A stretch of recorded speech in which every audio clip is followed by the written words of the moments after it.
मोदी की रैलियों से पहले बीजेपी के कार्यक्रम में खाली कुर्सियां, बटोगे तो कटोगे वाला नारा देने वाले योगी आदित्यनाथ को क्या बंगाल में पब्लिक सुनने को भी तैयार नहीं है।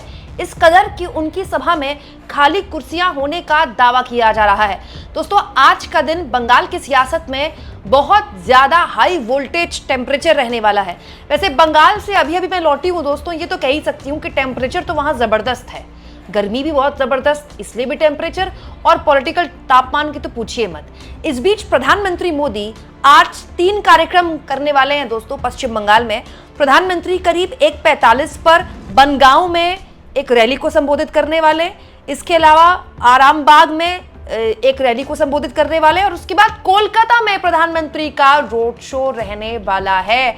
उसी कोलकाता जहां कल पूरा दिन मैंने बताया, इनफैक्ट 2 दिन लगातार मैं कोलकाता में रही, चप्पे चप्पे का अपडेट, खास तौर पर ममता बनर्जी की सीट भवानीपुर, और उसके अलावा कोलकाता के तमाम बड़े और प्रमुख बाजारों में क्या है हलचल, सब कुछ आपको मेरे चैनल में देखने को मिलेगा। लेकिन जब प्रधानमंत्री पश्चिम बंगाल में 2 अहम, खासतौर पर 3 अहम कार्यक्रम करने वाले थे, जिनमें से एक कोलकाता का रोड शो और 2 अलग अलग जगहों में रैली है, एक ऐसी वीडियो टीएमसी ने शेयर की है जो आप कह सकते हैं बहुत जबरदस्त किरकिरी करा रही है बीजेपी की।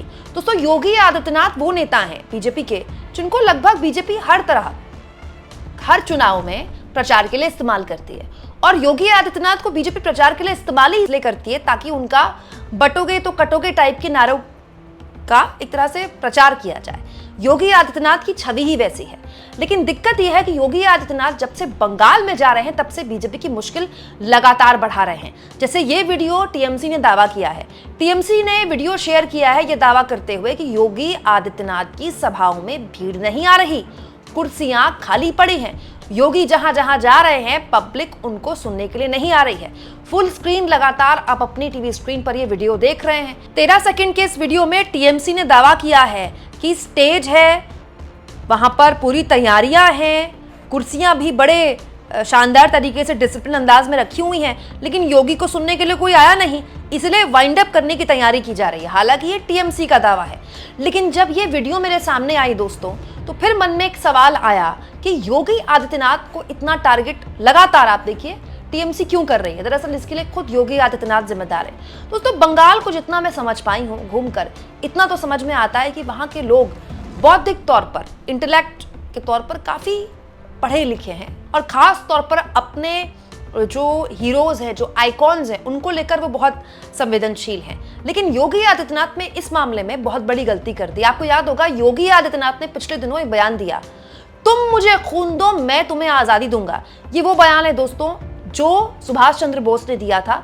ये हम 4th क्लास से पढ़ते आ रहे हैं, मतलब 4th 5th क्लास का कोई बच्चा होगा ना तो उसे भी पता होगा कि ये बयान, ये नारा, दरअसल ये बयान नहीं, ये नारा सुभाष चंद्र बोस ने स्वतंत्रता संग्राम के आंदोलन में भारत के लोगों की रगों में खून दौड़ाने के लिए और उनमें देशभक्ति का जज्बा पैदा करने के लिए, खास तौर पर युवाओं में देशभक्ति का जज्बा पैदा करने के लिए दिया था। लेकिन योगी आदित्यनाथ ने कह दिया कि ये स्वामी विवेकानंद ने बयान दिया था।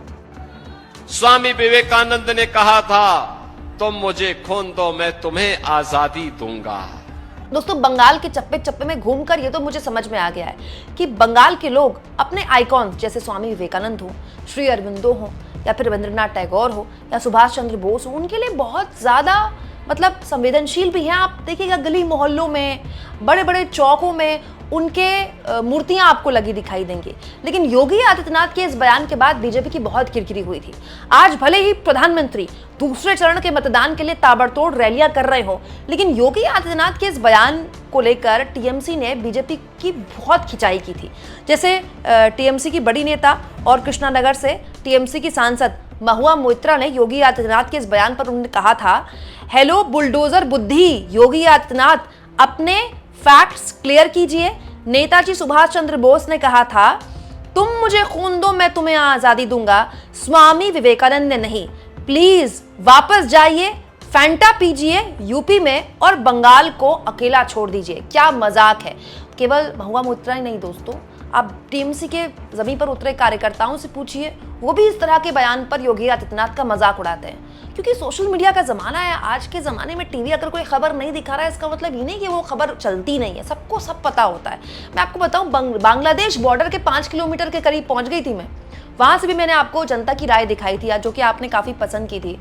वहां तक लोग सब जानते हैं, सोशल मीडिया में उन्हें सब पता है क्या चल रहा है, किसने क्या जुमला दिया था, किसकी बात कहाँ झूठी साबित हुई, सबको सब कुछ पता है। डेटा इतना सस्ता है हमारे देश में, सब अपनी तरह से उसको कंज्यूम कर रहे हैं। तो योगी आदित्यनाथ का ये बयान, भले ही आज मोदी जी 2-2 रैलियां कर रहे हो, रोड शो कर रहे हो, तो टीएमसी ने जो ये वीडियो शेयर किया है, जाहिर तौर पर बीजेपी का जो पूरा प्रचार चल रहा है, जो कि काफी जबरदस्त तरीके से चल रहा है, उसमें एक डेंट पैदा करने की कोशिश है। वो हो पाता है नहीं हो पाता है, खैर वो तो आने वाला वक्त बताएगा।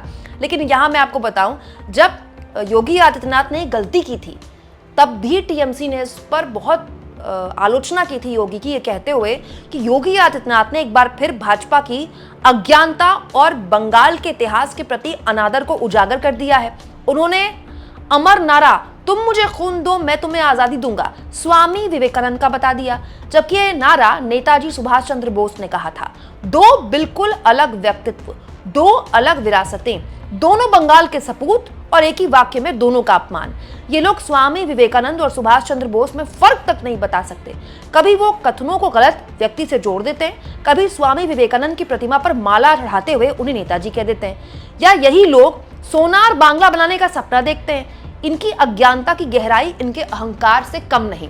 दोस्तों, ममता बनर्जी इसी मुद्दे पर चुनाव लड़ रही है कि ये बाहरी लोग हैं, बाहरी लोगों से ये प्रचार करवाते हैं, इनको कुछ नहीं पता बंगाल के बारे में। मोदी सबसे बड़े प्रचार एक तरह से वो संभाल रहे बंगाल में, वो भी हिंदी में भाषण देते हैं। अमित शाह खूंटा गाड़े बैठे हुए बंगाल में, वो भी हिंदी में भाषण देते हैं। योगी आदित्यनाथ बंगाल में आते हैं, कहते हैं बंगाल में वही आदमी रहेगा जो बंगाली बोलता है, और ये बात भी वो हिंदी में बोलते हैं। ये बताता है, टीएमसी ये कहती है कि ये बताता है कि ये पूरी बाहरियों की पार्टी है। और इसीलिए इसी को झूठा साबित करने के लिए, इस नैरेटिव को तोड़ने के लिए, सोचिए प्रधानमंत्री मोदी की पार्टी बीजेपी को मंगलवार के दिन अनुराग ठाकुर को तिलक लगवाकर, भगवा उड़ाकर मछली खिलवानी पड़ रही है। आप सोचिए, एक मतलब बीजेपी की पूरी उत्तर भारत की जो राजनीति, हिंदुत्व की राजनीति है, उसको रिस्क पे डाल दिया बीजेपी ने। अब बीजेपी का कोई मुंह नहीं है। किस मुंह से बीजेपी दूसरों से कहेगी नवरात्र में आप मछली खाते हैं, मटन खाते हैं सावन में? कोई मतलब पूरी की पूरी बीजेपी की राजनीति इस मामले में धराशायी हो गई है। कभी नहीं कह सकते बीजेपी वाले इस मामले में कुछ भी, क्योंकि आप अपने नेताओं को तिलक लगवाकर मंगलवार के दिन नॉनवेज खिलवा रहे हैं। ये क्यों किया बीजेपी ने? क्योंकि बीजेपी डरी हुई है इस मामले में किसी भी तरह से मुश्किल में पड़ने के लिए। और दोस्तों, यही वजह है कि टीएमसी इस तरह की वीडियो शेयर कर रही है योगी की सभाओं की, कि देखिए कोई सुनने नहीं आ रहा, क्योंकि ये बंगाल को समझते नहीं है। हालांकि दोस्तों, बंगाल में जितना मैं घूमी हूँ, कोई नैरेटिव चला ले माँ माटी मानुष पर वोट पड़ेगा या बंगाली अस्मिता पर वोट पड़ेगा और ये कह दे कि इसी मुद्दे पर वोट पड़कर हम जीत जाएंगे, वो गलत है। और कोई ये सोच ले कि वो हिंदू मुस्लिम की पॉलिटिक्स करे और सीधे सीधे ममता बनर्जी या उनकी सरकार पर हिंदू विरोधी होने के आरोप लगा दे, घुसपैठिए के मुद्दे पर चुनाव लड़ ले तो वो चुनाव जीत जाएगा, ऐसा भी नहीं होने वाला। मामला बड़ा कांटे का है, इसीलिए दोनों ही पार्टियां कोई मुद्दा नहीं छोड़ रही एक दूसरे को काउंटर करने में। आपको क्या लगता है? कमेंट बॉक्स पर जरूर लिखें।